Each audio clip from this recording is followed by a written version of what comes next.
আসসালামু আলাইকুম বন্ধুরা। আজকে আপনাদেরকে দেখাবো গোল গলা মেক্সি কাটিং। বন্ধুরা অনেকেই জানেন আবার অনেকেই জানেন না গোল গলা মেক্সি কাটিং অনেকেরই সমস্যা হয়। তো আজকে এই ভিডিওতে আমি দেখাবো গোল গলা অথবা চারকোনা গলা মেক্সি কাটিং সঠিক নিয়মে কিভাবে কাটিং করতে হয়। আজকের এই ভিডিও থেকে আমি খুব সুন্দর করে শিখিয়ে দেবো। তাই আজকের এই ভিডিওটি মনোযোগ সহকারে সবাইকে দেখার অনুরোধ করব। তাহলে চলুন মেক্সিটি কাটিং করে দেখাই। বন্ধুরা এই মেক্সি কাটার জন্য আমি 3.5 গজ কাপড় নিয়েছি। প্রথমে কাপড়টিকে ওপেন করে নিতে হবে।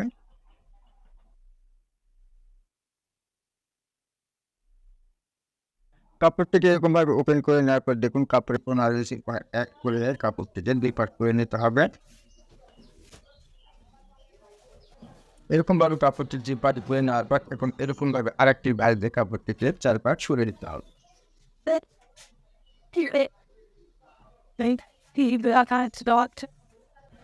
দেখুন কাপড়টি হয়ে গেলে 4 পার্ট। দেখুন আমি যে পাশে দাঁড়িয়ে আছি সে পাশটি দেখুন আটখানা রয়েছে এবং আমার সামনে সাইডে খোলা রয়েছে এবং আমার হাতের ডান পাশে কিন্তু খোলা রয়েছে। ঠিক এরকমভাবে আপনাকে ভাঁজ করে নিতে হবে। ভাঁজটি করে নেওয়ার পর এখন আমাদের যা করতে হবে নিচে কাপড়টিকে সোজা করে নিতে হবে।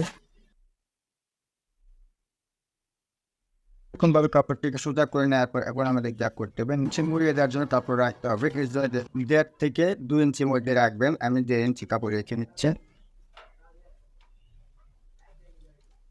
এখানে একটা দাগ করে নিতে হবে।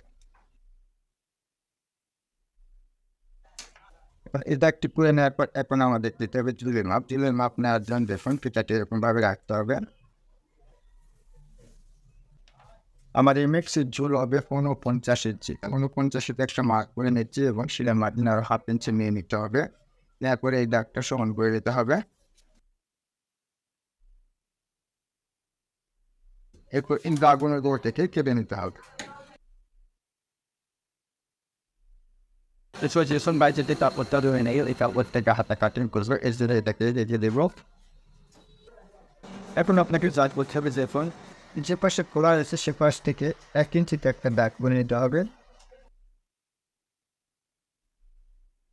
এরকমভাবে 1 ইঞ্চিতে একটা দাগ করে নেওয়ার পর এখন আমাদের যা করতে হবে এখান থেকে আমাদের ফিতাটি রাখতে হবে বডির মাপ। আমার এই মেক্সির বডি রয়েছে 40 ইঞ্চি। তো 40কে 4 ভাগ করলে কত হয় 10 ইঞ্চি। এখান থেকে 10 ইঞ্চি নিতে হবে।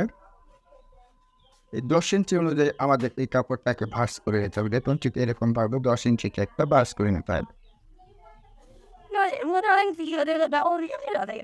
এরকমভাবে ভাঁজটি করে নেওয়ার পর আবার দেখে নেবেন আপনার বডির মাপ অনুযায়ী কাপড়টি আসে কি না। এরকমভাবে দেখে নিতে হবে। এখন আমাদের যা করতে হবে মেজারমেন্ট অনুযায়ী মাপ করে নিতে হবে। প্রথমে আগে শোল্ডারের মাপ নিতে হবে। তাহলে 40 বরের জন্য শোল্ডার কত ইঞ্চি নিতে হবে? 40 বরের জন্য নেক্সট জন্য শোল্ডার নিতে হবে 7 ইঞ্চিতে। সেখান থেকে 7 ইঞ্চিতে একটা মার্ক করে নিচ্ছি। এখান থেকে দিতে হবে আরমোনিয়াম মাপ। আরমোনিয়াম মাপ নেওয়ার জন্য ফিতাতে এরকমভাবে আসতে হবে। 40 বরের জন্য আরমোল দিতে হবে 6.5 ইঞ্চিতে। 6.5 একটা মার্ক করে নিচ্ছে।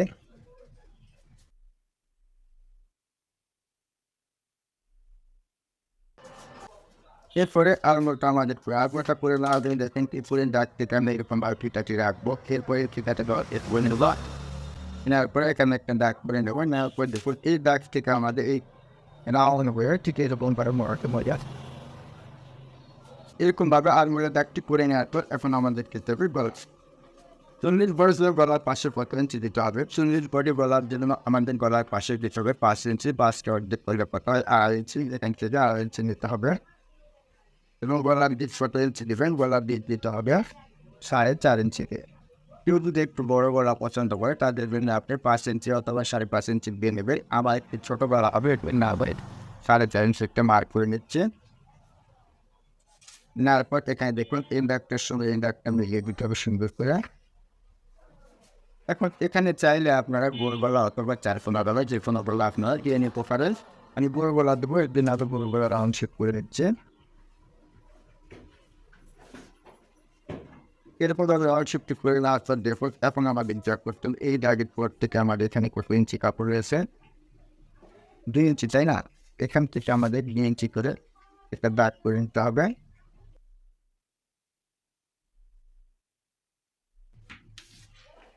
এরপরে এই দাগ অনুযায়ী কাপড়টাতে দাগ করে নিতে হবে।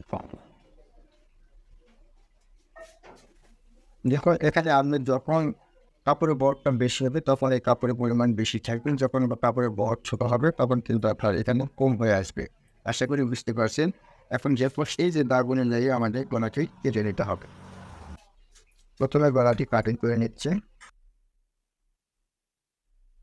এরপরে ওটিটা কেটে নিচ্ছে।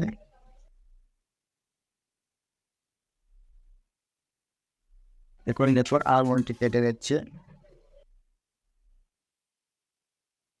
এরকম ভাবে ভাঁজ দিয়ে কাপড়টি কাটিং করে আমাদের কিরকম একটা উপকার দেখুন। আমরা এখানে কিন্তু 4টি পার্ট একসঙ্গে কাটিং করে নিয়েছি। এই দেখুন সুন্দরভাবে কিন্তু আমাদের প্রত্যেকটি বের হয়ে আসলো, প্রতি আর কোনো প্রয়োজন নেই।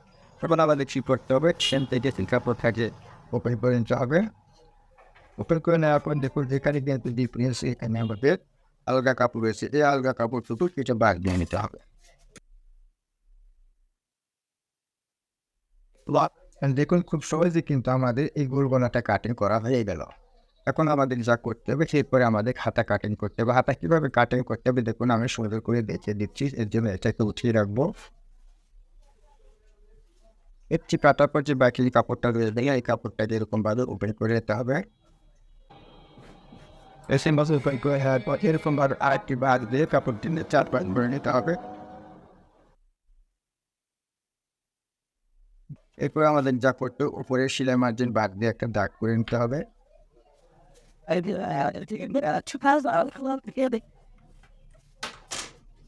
এরপর নিতে হবে আমাদের হাতার ঝুল। হাতার ঝুল নেওয়ার জন্য এখান থেকে ফিতাটি রাখতে হবে।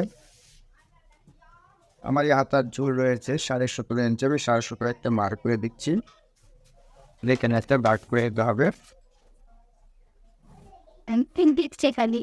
বাকি যে কাপড়টা রয়ে গেলে এই কাপড়টুকু আমরা মুড়িয়ে যাব।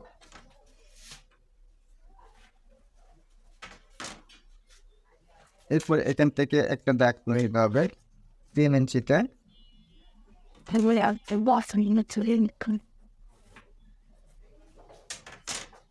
এরপর দেখুন হাতের মোহরে দিতে হবে। হাতের মোহরে যার যেমন মোহরে সেভাবে দেওয়া হবে। আমার হাতের মোহরে রয়েছে 10 ইঞ্চি, 10টা অর্ধেক করলে হয় 5 ইঞ্চি। এখান থেকে 5 ইঞ্চি নিতে হবে, সেলাই মার্জিন নিয়ে নিতে হবে। তো এরপরে যেন মোড়া দিতে হবে 7.5 ইঞ্চি। এখান থেকে 7.5 এক মার্ক করে নিচ্ছি। এরপর এই দাগের সঙ্গে এই দাগটা মিলিয়ে দিতে হবে।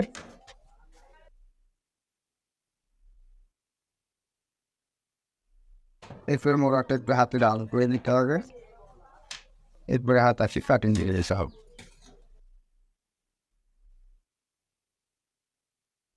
এখন আমাদের হাতাশি কাটান হয়ে গেল। বন্ধুগণ আমি একটি সঠিক নিয়মে কীভাবে কাটিং করতে হয় খুব সহজ নিয়মে বুঝিয়ে দেওয়ার চেষ্টা করেছি। বন্ধুরা ভিডিওটি দেখার পর যদি এতটুকু ভালো লেগে থাকে তাহলে অবশ্যই ভিডিওতে একটা লাইক দিতে ভুলবেন না। আর চ্যানেলে নতুন হয়ে থাকলে চ্যানেলটিকে সাবস্ক্রাইব করে 5 টাকা বেল বাটনটি অন করে। বন্ধুরা ভিডিওটা যে পর্যন্ত সবাই ভালো থাকবেন, সুস্থ থাকবেন। আল্লাহ হাফিজ।